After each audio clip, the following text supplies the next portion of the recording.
Hello, welcome back. Thank you for watching my second video. Thank you, cat, for drawing my cute cat. Anyway, it's never too late to make an art video, especially when it's an artwork about Sonic Prime and the beautiful character Thorn from the Jungle AU and her Princess Mononoke chemistry with Sonic the Hedgehog. With that in mind, you know what I did, of course. I made a parody version of the famous Princess Mononoke scene. I'll cut your throat, that'll shut you up. You're beautiful.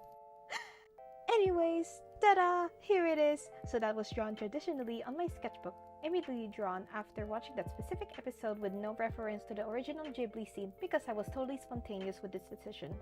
Remember, the sketch won't look like the same as the final outcome, and that's totally fine. You will change the work to fit how you want it to look like exactly in your head, or even better as you go along the way. So it's time to start some inking. It's been a long time since I did this kind of inking.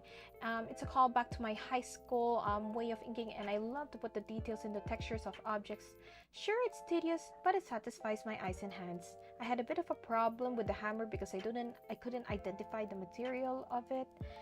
And it turns out it was just stone, but I just went along with it, took it as another positive thought that it was just me practicing how to ink the texture of wood.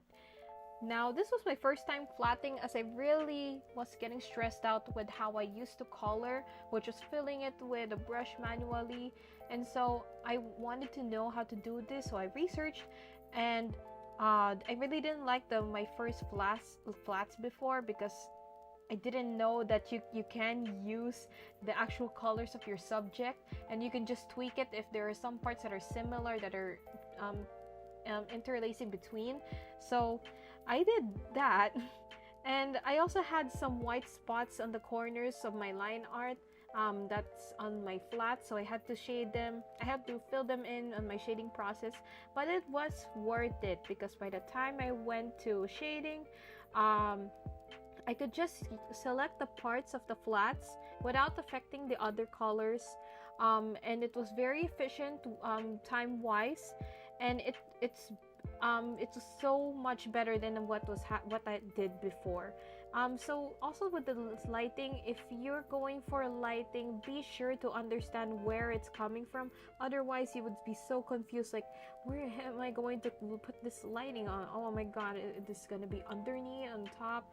You have to plan it out before you start being here in the first place. So anyway, thank you so much for watching, and please subscribe if you want more of what you just watched from this video.